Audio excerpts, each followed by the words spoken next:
In this video, I'm going to share my experience of building house in Kenya, what it takes and how much it costs.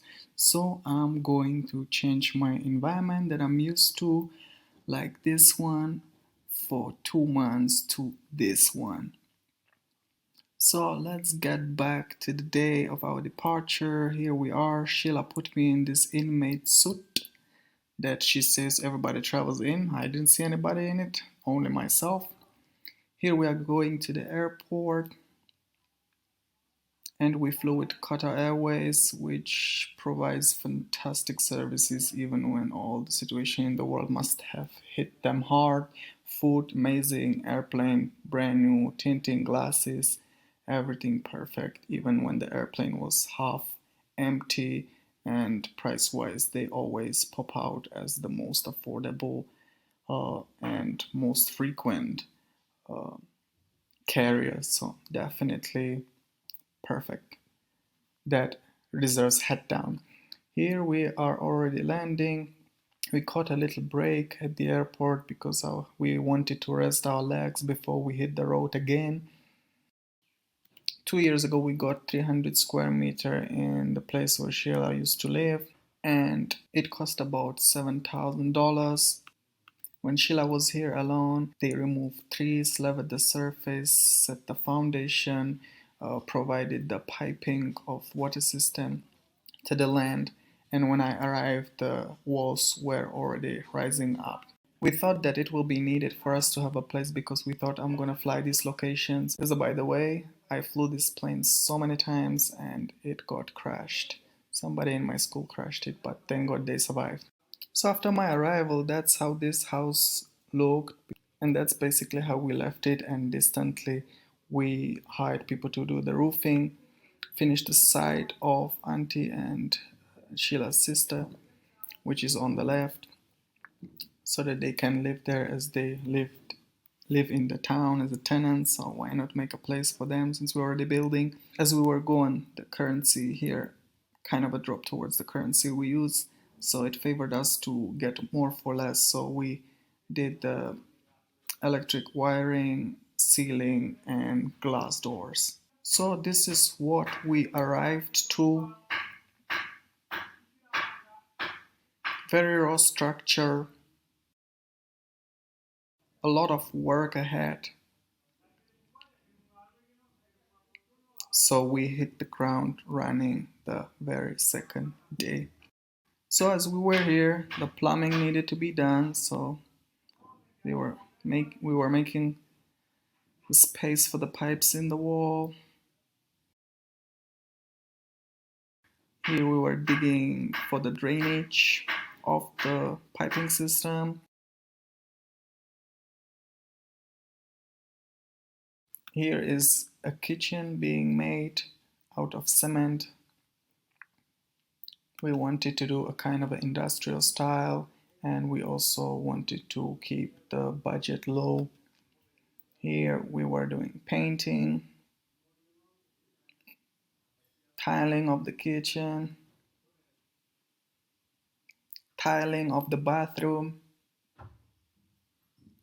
painting the floors, as we found it as the easiest way to make floor.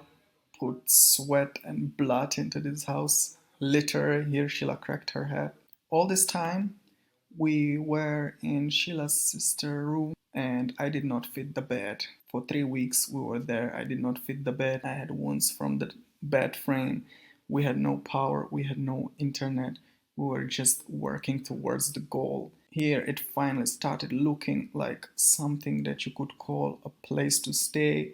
It started to turn out. This guy brought a bed, entire heavy solid wooden bed on a motorbike. It was so heavy to carry it when we carried it in the road. Because it took forever for power to be brought to our house, until today it's still not here. We decided we're gonna get the house powered by solar. Here is actually Sheila bringing it. Yeah, there's a very little dignity into it. And this is finally after everything was done. Let me take you around the house finally. This is the glass doors that was put distantly. We have it on both sides. the bedroom and in the living room.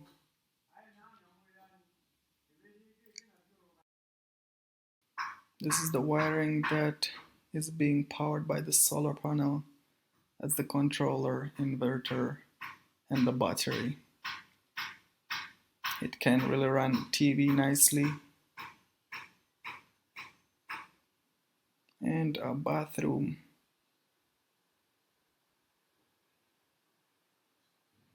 This room is not yet finished. So this couch is custom made, as everything here is custom made. Even the grills on the glass are custom made. Gate is custom made. The bed is custom made. This kitchen is custom made.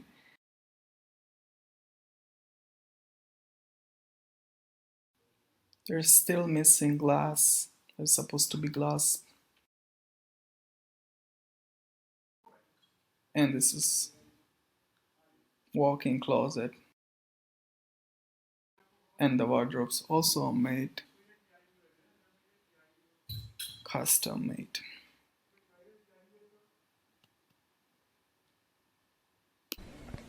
So how much you can build for? Now we know that the land is 7K, and to make a 2-bedroom, 1 living room, 1 kitchen and 1 bathroom, you can definitely fit the bill that is around 13 to 15K. Thing is, you have to work a lot yourself. You don't let everything be done by people that you hire, and you have to avoid mistakes like us. Like, we hired local people, not any kind of a company or anything, just handyman who would help us.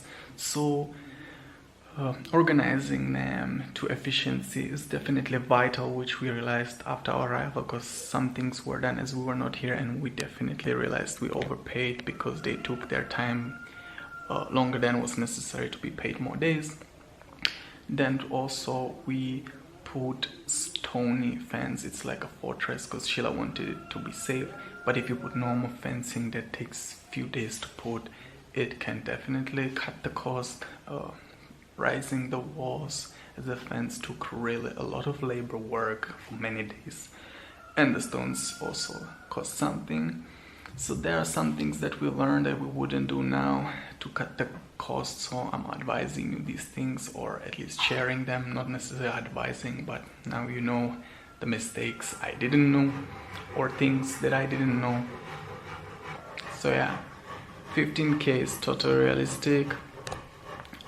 Of course, we did it very basic. I mean, the floor is just a paint, but we wanted it kind of industrial. We had stones, so we used them for the sink and stuff like that. Certain ways to save up money but still make it look decent was our goal, and I think we achieved it. At least we like it. We really wanted something simple, and it worked out for us, I think. So yeah, thank you for watching. If you're curious, I can make part 2 about how things were done, and if you have some questions I can answer them. Just write them in the comment section and I can make part 2. Thank you for watching. I hope this video helped people who are considering maybe one day building in Africa, as I see videos on YouTube that Afro-Americans or descendants of Africans in Europe, the 2nd generation, are building or returning partly or completely into the country of their parents' origin. So yeah, I hope this helped. It can help somebody, and thank you for watching.